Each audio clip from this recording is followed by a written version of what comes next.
I'm going to quote Satanist Anton LaVey. You know, he's founder of the Church of Satan. Yeah. And here's what he said about television in his book, The Devil's Notebook, published in 1992. TV's infiltration has been so gradual, so complete that no one even noticed. People don't need to go to church anymore to get their morality plays on television. What began modestly as rabbit ears on the tops of family TV sets are now satellite dishes and antennas pridefully dominating the skyline, replacing crosses on tops of churches, end quote. Anton LaVey, founder of the Church of Satan. So this was by design. Hey friends, Sean from SGT Report. First of all, thank you so much for your support and prayers.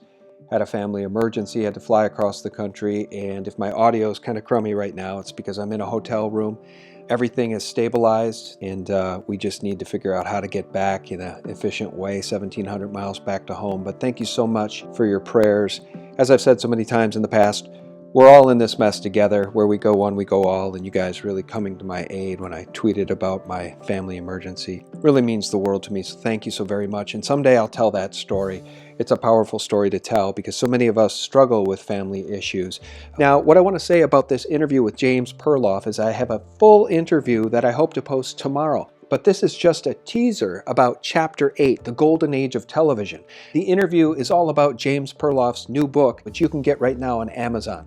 So sit back and enjoy this brief teaser of that full interview, which I'm titling The Golden Age of Television versus Lucifer. Chapter 8, the real reason there was a golden age of television.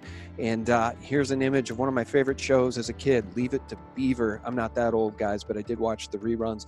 And it's such great TV shows back then.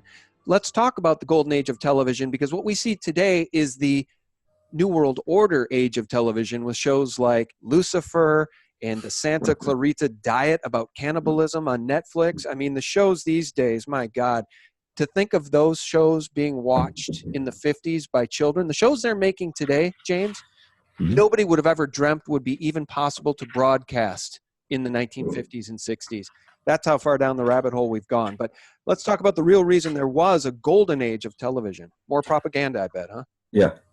That was another thing that kind of mystified me. It was the age of I Love Lucy, the Honeymooners, and I Love Lucy. And I'm sorry, I think I'm repeating myself here, Leave It to Beaver. But it was an era that many people from my generation look back at nostalgically. And I imagine that some of our young listeners can't even relate in the least to those shows. But I was always wondering why there was a golden age of television. And then I started to look at it and I realized what it was. One of the things that made that era great was the fact that shows were moral. You know, there was no cursing, there were no sex scenes. If there was any violence, it certainly wasn't graphic.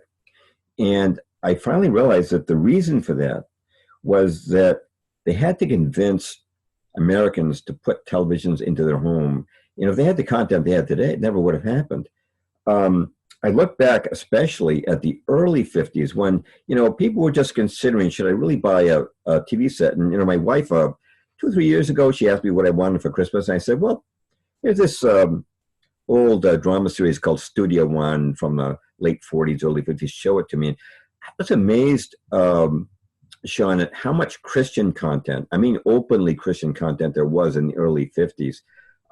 Ministers being positively portrayed, church bells ringing at the end of a show as a family would go off to church. And I watched an episode of a show called Harvest, which starred James Dean, who, as you know, was a tragic, young, very gifted actor. And in this episode called Harvest, James Dean, it's a totally Christian show. And when his grandfather dies, they play the Lord's Prayer, the song version. And at the end of the show, James Dean's father gives a very heartfelt prayer. And, you know, Sean, how they used to introduce pop songs on television? You know, they'd make a debut on television. Sure. Well, you know what the very first pop song ever to be heard on television was as a debut? It was called I Believe by Frankie Lane, all about belief in God. And so television came across in the early days as this, wasn't all openly Christian, but it was very Christian, very moral. Every show, you know, Leave It to Beaver, there was always a moral lesson to be learned. and Beaver or his brother Wally would always learn to make the right choice. Well, that's right. Let me interject and say, Yeah. I must add this.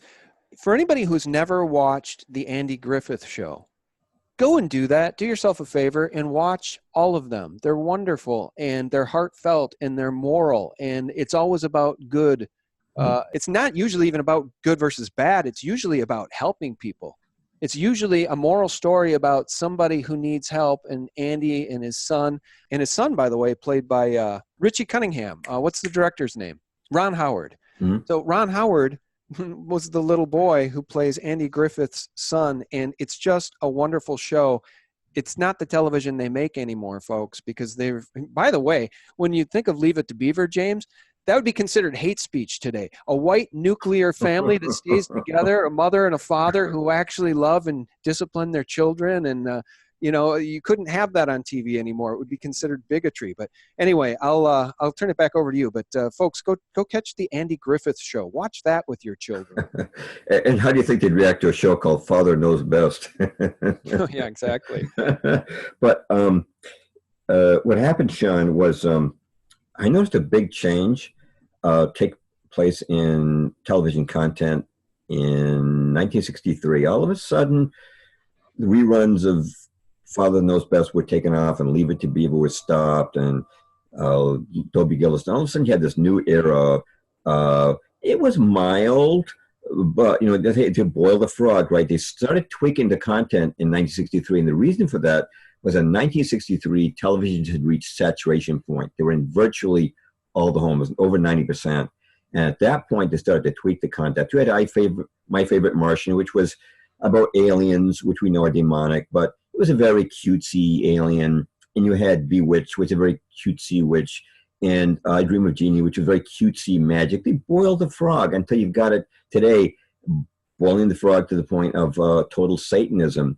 And the American people never realized that a fast one had been pulled. The reason they had that Christian content was the old principle: to get a mouse into a trap, you got to put a cheese into the trap. Yeah, the camel's nose was under the tent, and everybody got a TV, and everybody started to be mesmerized by the television programming. And you're right, today the programming is overtly satanic, overtly witchcraft, literally a show called Lucifer. Literally shows about cannibalism, literally shows about witchcraft, teenage witches casting spells on their enemies. And their goal all along was to destroy the family and destroy Christianity. And they've done a heck of a job, because you're right, Father Knows Best. No. Today that show would be called Transgender Father Knows Best.